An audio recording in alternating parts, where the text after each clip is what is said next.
वास्तव में विश्वासी लोग वे काम करें जो ख्रिस्त ने किए हैं, प्रभु यीशु ने किए हैं, बल्कि उनसे भी बड़े बड़े काम करेंगे। यूहन्ना 14:12 के अनुसार अब यह वह समय है जब आप अपनी आत्मा में उत्साह से भर देंगे और ऐसी अद्भुत जागृति के लिए तैयार करेंगे। परमेश्वर उन लोगों को निर्भर रहता है जो उसकी सामर्थ, उसकी चंगाई, उसके अभिषेक और उसके आत्मा के वरदानों को अपने द्वारा बहने की अभिलाषा रखते। केवल ऐसे ही लोगों के द्वारा समस्त जातियाँ प्रभु यीशु के आगे अपना घुटना टेक सकती है। वही इस जागृति की एकमात्र आशा है। क्या आप भी इनसे एक होंगे? सभी को praise the Lord. I hope कि आप सभी लोग जय आनंद में होंगे। हम आज ऐसी किताब को पढ़ने वाले हैं, ऐसे टॉपिक को पढ़ने वाले हैं जो आपके हर एक स्पिरिचुअल ज्ञान को, अपने सूखे हुए ज्ञान को पूरा मजबूत और ताज़ा कर देगा। और ये किताब है ड्यूनामिस की 5वां टॉपिक है सामर्थी मजदूर।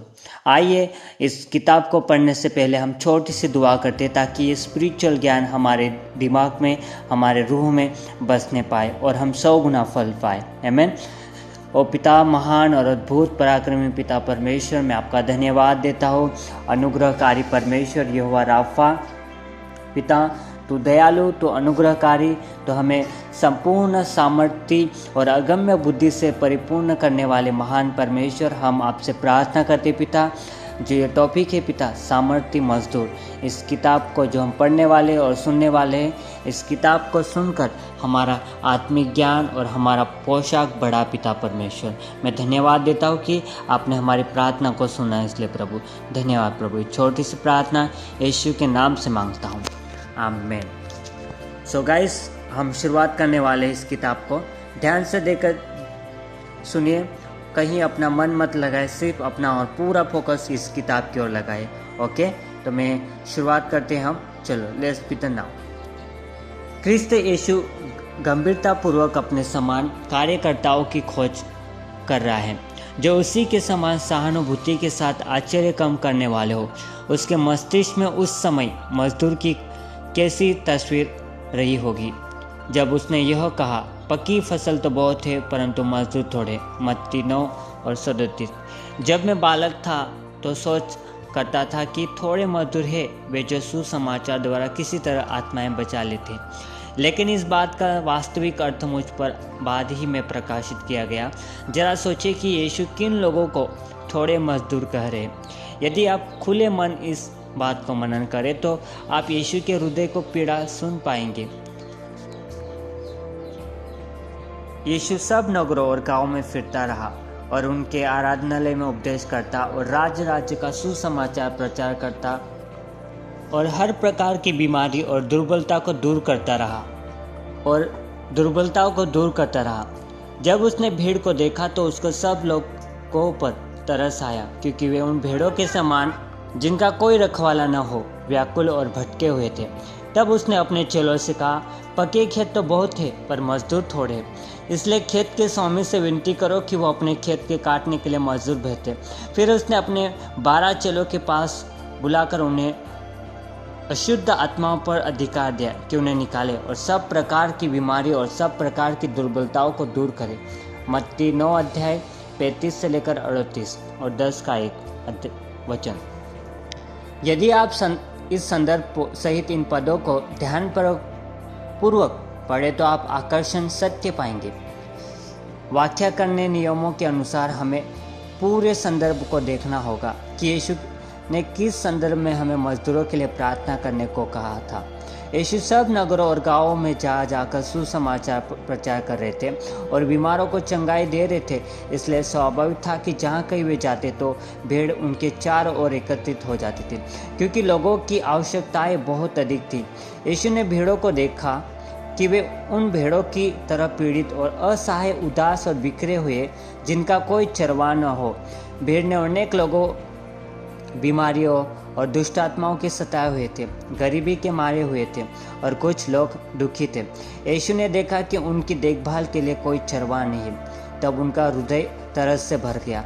तरस से भरकर उन्होंने अपने चेलों से कहा, पकी फसल तो बहुत है परंतु मजदूर थोड़े। तब उन्होंने कहा, फसल के स्वामी से विनती करो कि फसल काटने के लिए और मजदूर भेजे। इसके बाद उन्होंने पिता परमेश्वर की निकटता में अनेकों रातें व्यतीत की। फिर एक दिन सुबह उन्होंने अपने 12 चेलों को बुलाया और उन्हें अशुद्ध आत्माओं पर अधिकार दिया कि उन्हें निकाले और सब प्रकार की बीमारी तथा सब प्रकार की दुर्बलताओं को चंगा करे। मजदूर थोड़े हैं, ऐसा कहकर यीशु किन की ओर संकेत करते। क्या यीशु के समय में व्यवस्थापक, शास्त्री व फरीसी लोग न थे? उनके काल में बड़ी संख्या में धार्मिक कार्यकर्ता थे, तो भी उनका हृदय ऐसे मजदूर को खोज रहा था जो उसके समान और उनके समान तरस खा सके तथा उनकी सामर्थ्य बीमारी को चंगा कर सके और बंधुओं को बंधुआई से स्वतंत्र करा सके। तब उन्होंने जान लिया कि ऐसे आश्चर्य कम करने वाले मजदूरों की तो कमी है। यही कारण है कि जिस दिन उन्होंने अपने 12 चेलों को अपने पास बुलाया तो उन्हें भरपूर सामर्थ्य और अधिकार दिया कि लोग की भलाई के लिए उसके भले कार्य को बढ़ाए। जी हाँ मेरे प्रिय जनों, यह कहने से कि मजदूर नहीं है, यह कहना अधिक उपयुक्त है कि ऐसे मजदूर थोड़े हैं जो दिव्य सामर्थ्य के साथ पक्की फसल काट सके। हमें इस शक्तिशाली सच्चाई को नहीं भूलना चाहिए अथवा सुसमाचार प्रचार की सेवा करके संतुष्ट होकर नहीं बैठ जाना चाहिए। यीशु से अधिक सामर्थ्यशाली प्रचारक और कौन हो सकता है? यीशु ने यहाँ तक कहा, यूहन्ना 4:48 वचन, जब तक तुम चिन्ह और अद्भुत काम न देखोगे तब तक कदापि विश्वास न करोगे। हम ये कैसे मानकर चल सकते कि लोग हमारे संदेश पर चिन्ह चमत्कार होते देखा बिना विश्वास कर लेंगे? क्या हम यीशु से अधिक निपुण प्रचारक हैं? जरा सोचिए। यीशु की आज्ञा। यीशु ने चुने हुए अपने सभी 12 चेलों को अपने सामर्थ्य और अधिकार दिया। उन्होंने और भी 70 चेलों को चुना और उन्हें बीमारों को चंगा करने और अधिकार देकर भेजा। हम कैसे इस बात को अनदेखी कर सकते हैं गाइस? 12 चेलों को भेजते समय यीशु ने उन्हें क्या आज्ञा दी? जरा उस आज्ञा को पर ध्यान दीजिए। मत्ती 10:7 से लेकर 8 वचन। और चलते चलते यह प्रचार करो, स्वर्ग का राज्य निकट आ गया है। बीमारों को चंगा करो, मरे हुओं को जिलाओ, कोढ़ियों को शुद्ध करो, दुष्ट आत्माओं को निकालो। तुमने सेंट मैन पाया है और सेंट मैन दो। अगर शब्द जाओ चलते चलते प्रभु की आज्ञा है तो बीमारों को चंगा करो भी आज्ञा है। उन लोगों को समझ नहीं पाता हो जो प्रभु की महान आज्ञा का और परमेश्वर की आज्ञाओं का पालन करने को शेकी मारते हैं और आज्ञा को इस महत्वपूर्ण पहलू को टाल जाते हैं। मत्ती 28:19 और 20 में हम पढ़ेंगे, इसलिए तुम जाओ, सब जातियों के लोगों को चेला बनाओ और उन्हें पिता और पुत्र और पवित्र आत्मा के नाम से बपतिस्मा दो और उन्हें सब बातें जो मैंने तुम्हें आज्ञा दी है मानना सिखाओ। और देखो मैं जगत के अंत तक तुम्हारे संग हूँ। सब बातें यहाँ पर हम पढ़ेंगे। फोकस कीजिएगा, इस अपना मन किसी फालतू बातों की ओर मत लगाए। फोकस। सब बातें जो मैंने तुम्हें आज्ञा दी है, इसमें बीमारों को चंगा करने तथा दुष्ट आत्माओं को निकालना भी शामिल है। जो लोग अपनी सुविधा अनुसार एक तथ्य पर बोल देते हैं, वे दूसरे तथ्य की ओर अपनी आंखें मूंद लेते हैं। इस एक तरफा बात का नतीजा यह है कि आज 2000 वर्ष के बाद भी सब जातियों के लोग सुसमाचार पर विश्वास नहीं कर पाए। क्या विनम्रता के साथ आप इस बात को सहमत हैं? मैं उन सब सेवा के कामों के लिए परमेश्वर का धन्यवाद करता हूँ जिन्हें परमेश्वर ने आरंभ किया। इन अपोलोसों के बिना हमारे देश में कभी भी मसीह न होता। कभी तो भी यदि हम अपने देश की आवश्यकताओं पर विचार करें तो उनकी पूर्ति के लिए ये थोड़े से विश्वासी जन कुछ भी नहीं है। यदि हम इस रफ्तार से आगे चलते रहे तो अगले 2000 वर्ष में भी हम अधिक उन्नति कर पाएंगे। यह तो इसी प्रकार होगा जैसे हम छेनी हथौड़ी लेकर हिमालय पर्वत गिराने चले हो। हालेलुया। हमें यहाँ वहाँ हिमालय की चट्टानों को छिलने में सफलता मिल सकती है और हमारा विवेक प्रसन्न हो सकता है, लेकिन हिमालय अभी भी वहीं अपरिवर्तित हिमालय ही रहेगा। इसलिए प्रभु ने अपने चेलों से कहा था कि जब तक तुम स्वर्गिक सामर्थ्य से परिपूर्ण न हो जाओ, इसी नगर में अर्थात यरूशलेम में ठहरे रहना। प्रेरितों के काम 1:4 में लिखा है। केवल स्वर्गिक सामर्थ्य अर्थात दुनामिस द्वारा ही पर्वत के शिखर पर पहुंचा जा सकता है। आज प्रभु ऐसे ही दुनामिस सेवकों को खोज रहा है। आपको बुलाहट चाहे किसी भी सेवकाई की हो, कोई फर्क नहीं पड़ता, पर आप कृपा करके अपनी बुलाहट के साथ सामर्थ्य पाने की खोज में रहें। यदि आप प्रेरित बनने के लिए बुलाए गए हैं तो आपकी यह बुलाहट चिन्ह और चमत्कार के द्वारा सत्य प्रमाणित की जानी चाहिए। ध्यान दीजिए कि महान प्रेरित आपसे क्या कहना चाहते हैं। कुरिन्थियों 12:12 में, दूसरा कुरिन्थियों 12:12 में संत पौलुस कहता है कि प्रेरित के लक्षण भी तुम्हारे बीच सब प्रकार की धीरज सहित चिन्ह और अद्भुत कामों और सामर्थ्य के कामों से दिखाई गए। इस बात को क्या प्रमाण है कि कोई जन प्रेरित है?